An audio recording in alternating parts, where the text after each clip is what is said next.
देखी जा एक गुरु भाई और बहन शिव गुरु जी के न्योता भेजले बाणन।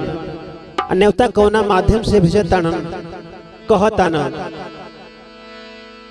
कि ले जाने वता शिव गुरु जी के कहना मानाए सुगाना। कि ले जाने वता शिव गुरु जी के कहना मानाए सुगाना। ले जाने वता शिव गुरु के कहना मानाए सुगाना। ले जाने वता शिव गुरु के कहना मानाए सुगाना। अरे ले जाने वता शिव गुरु जी के कहना मानाए सुगाना। कहना मानाए सुगाना। चर्चा मोर रखले बानी अपन भवनवा मानाए सुगाना।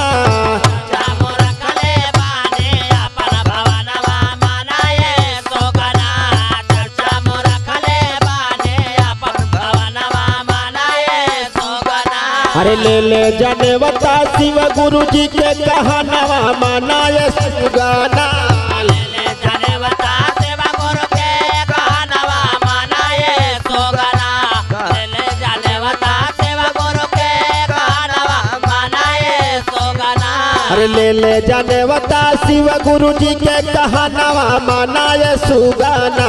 कहना मानाए सुगाना। चर्चा मोर रखले बानी अपन भवनवा मानाए सुगाना। चर्चा मोर रखले बानी अपन भवनवा सुनाए सुगाना। चर्चा मोर रखले बानी अपन भवनवा सुनाए सुगाना। हाथ जोड़ कहत बानी मानी लानु बात हो। हाथ जोड़े कहत बानी माने लान बात हो। हाथ जोड़े कहत बानी माने लान बात हो। नेवता भेजावे के बाया बही हितनात हो। नेवता बतावे के बाया बहिना एतना तो। नेवता बतावे के बाया बहिना एतना तो। ओ हाथ जोड़ कहत बानी मानी लानु बात हो। नेवता भेजावे के बाया बही हितनात हो। अरे अब ले नइले बहरा से मोर सजनवा मानाए सुगाना। बोले नयने बारा से मस्त जनवा मनाए सुगना। बोले नयने बारा से मस्त जनवा सुनाए सुगना।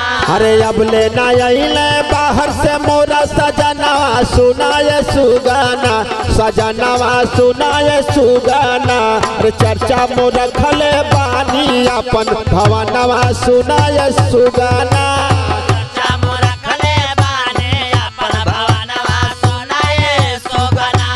चर्चा मोर रखले बानी अपन भवनवा सुनाए सुगना। कही दी शिव गुरु से आवे के जरूर बा। कहे दिया सेवा गुरु से आवे के जरूर बा।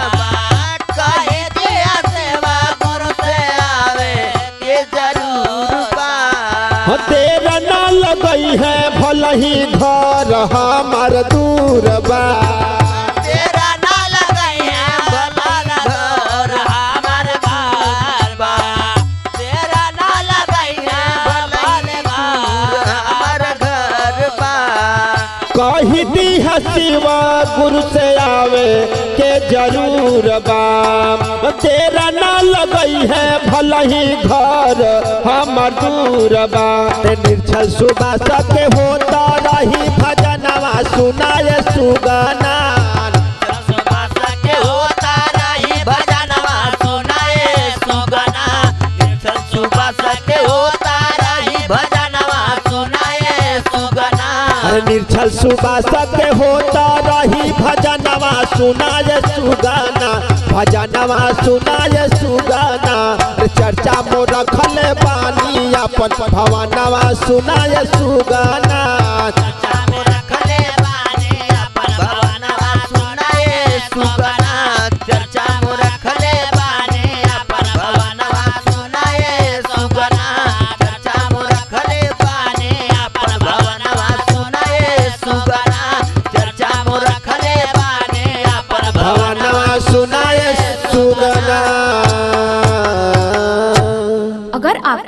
ये गाना पसंद आए तो आप हमारे चैनल को सब्सक्राइब एवं लाइक जरूर करें।